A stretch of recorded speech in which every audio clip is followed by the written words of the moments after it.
Comment réagit le PN quand son ex se remet en couple? 3 scénarios possibles. Vous extirper des griffes d'un MPN n'a pas été chose simple. Entre les doutes, la peur, le harcèlement, les rechutes, les remords et éventuellement la bataille juridique sur la garde des enfants ou le divorce, vous avez mené un sacré chemin de croix. Mais vous voilà toujours debout, déterminé à accéder à un avenir meilleur et, comme souvent lorsque l'on remet de l'ordre dans sa vie, un nouvel amour s'invite. Comment réagit le PN lorsque son ex se remet en couple? Retrouver une vie sentimentale marque-t-il la fin du cauchemar avec le prédateur machiavélique ou votre relation risque-t-elle de réactiver son courroux? Voici les 3 scénarios possibles. Cette réflexion est tirée d'un article du site internet www.pervers-narcissique.com dirigé par Pascal Couder, psychanalyste et psychologue clinicien, co-auteur de l'ouvrage de référence La manipulation affective dans le couple, faire face à un pervers narcissique. Depuis plus de 30 ans, Pascal Couder et son équipe de thérapeutes spécialistes des questions autour de la manipulation sentimentale prennent en charge les victimes de PN francophones partout dans le monde grâce à la vidéoconsultation. Rendez-vous sur pervers-narcissique.com pour accéder gratuitement à une multitude de ressources précieuses. Réaction numéro 1. Le PN disparaît de la vie de son ex sans demander son reste, a priori. Aussi incroyable cela puisse paraître, il arrive qu'un PN baisse les bras et se détourne de son ancienne proie lorsque celle-ci se met en couple avec un nouveau conjoint. Loin d'être une preuve de sagesse de la part de cet éternel immature, cette attitude intervient le plus souvent par la combinaison de plusieurs facteurs. Facteur numéro 1, la rupture est matériellement finalisée. En général, la séparation de corps a eu lieu il y a déjà plusieurs mois et il ne reste au prédateur sentimental aucun levier de dépendance. Vous avez votre propre logement, des ressources financières, la répartition des biens a été effectuée et la garde des enfants est officiellement en place et encadrée. Facteur numéro 2, outre l'arrivée de ce nouvel amour, vous avez commencé à construire une vie qui vous convient. Vous consacrez du temps à des activités qui vous font du bien, vous prenez soin de vous, et votre cercle social s'est étoffé, bien qu'il ait été dépouillé de certains proches ayant choisi le camp adverse, comme nous avons pu le voir dans un autre épisode de podcast. Facteur numéro 3, il est sur un autre dossier, pour reprendre l'expression à la mode. Comprenez qu'il a déjà une autre proie en vue et étant donné l'énergie qu'il est capable de déployer pour manipuler ses victimes ou écumer les sites de rencontres, il ne peut être partout à la fois. Pour vous, c'est une aubaine, mais la prochaine dans sa ligne de mire est à plaindre. Le manipulateur émotionnel est un lâche qui ne se bat même pas si le combat semble perdu d'avance. Lorsqu'il choisit de déposer les armes, n'imaginez pas pour autant qu'il va devenir votre ami. Il disparaîtra tout simplement de votre champ de vision sans vous oublier complètement. De temps en temps, il réapparaîtra dans votre vie pour tester votre sensibilité à son emprise. Si les signaux lui sont favorables, il aura alors tout le loisir de réinstaurer sa domination. Il faudra vous méfier de lui et de son pouvoir de nuisance toute votre vie.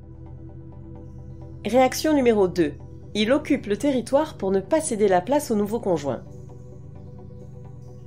Vous avez trouvé refuge dans les bras d'un autre homme ? Qu'à cela ne tienne, hors de question pour le MPN de laisser cet intrus empiéter sur ce qu'il considère être son territoire. Tout le jeu malsain consistera alors à occuper le terrain par n'importe quel moyen. Les prétextes pour faire irruption dans votre quotidien seront multiples et sa créativité sera particulièrement florissante. Appels et sollicitations en tout genre pour régler des histoires de paperasserie ou invoquer la perte de l'un de ces objets prétendument restés en votre possession. Rencontres apparemment fortuites dans les lieux publics. Envoi de messages indirects par le biais de vos amis, collègues, enfants ou autres membres de votre famille.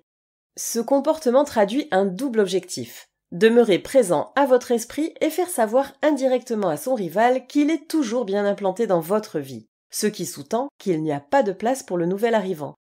Si ce début de relation amoureuse est prometteur, il vous faudra expliquer à votre partenaire les mécanismes de l'emprise afin de l'aider à supporter la situation. Vous trouverez de nombreux épisodes de podcast à ce sujet.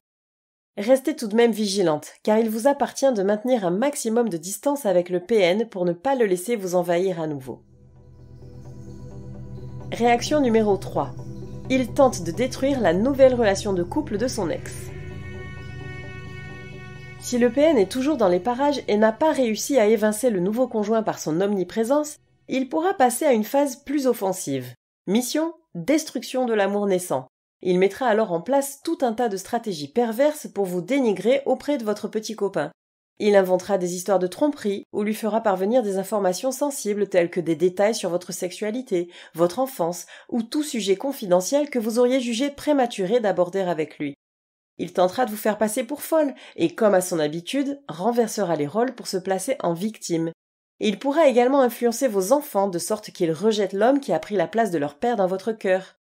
Tous les efforts manipulatoires du pervers machiavélique convergeront vers l'idée que votre nouvel amant a tout intérêt à déguerpir s'il ne veut pas se retrouver dans une situation ingérable.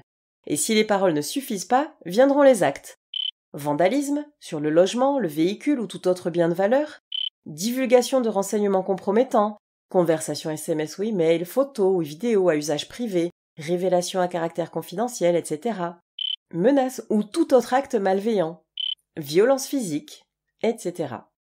Il mènera éventuellement son enquête sur votre compagnon actuel. Sous le prétexte d'une bienveillance feinte envers vous, il vous dévoilera des informations troublantes le concernant. Il fera son possible pour semer le doute entre vous, dans l'espoir de provoquer la méfiance, les disputes, puis la rupture. Vous avez maintenant les 3 scénarios types pour savoir comment réagit le PN quand son ex se remet en couple. Le mot d'ordre pour faire face à ces situations, c'est de garder la tête froide. Protégez votre nouvelle union en brisant le schéma répétitif que vous avez connu avec le pervers sentimental et qui se basait entièrement sur vos émotions. Bénéficier de l'accompagnement d'un psy en ligne ou en présentiel pourra vous aider grandement dans cette démarche. Si quelque chose heurte votre sensibilité, que ce soit un acte, une parole ou un fait avéré ou non, posez-vous un moment pour ne pas réagir à chaud. Pour gérer votre nouvelle relation au mieux, instaurez au plus tôt une communication sincère fondée sur l'écoute et la prise en compte des dires de chacun. Si vous vous sentez suffisamment en confiance avec votre nouveau compagnon, parlez-lui de votre vécu sous emprise et de tout ce que vous avez supporté, afin qu'il sache lui aussi déjouer les techniques manipulatoires du MPN. N'oubliez pas qu'entre lui et votre ex, il n'y a, jusqu'à preuve du contraire, qu'une seule personne qui a cherché à vous nuire, le manipulateur sadique.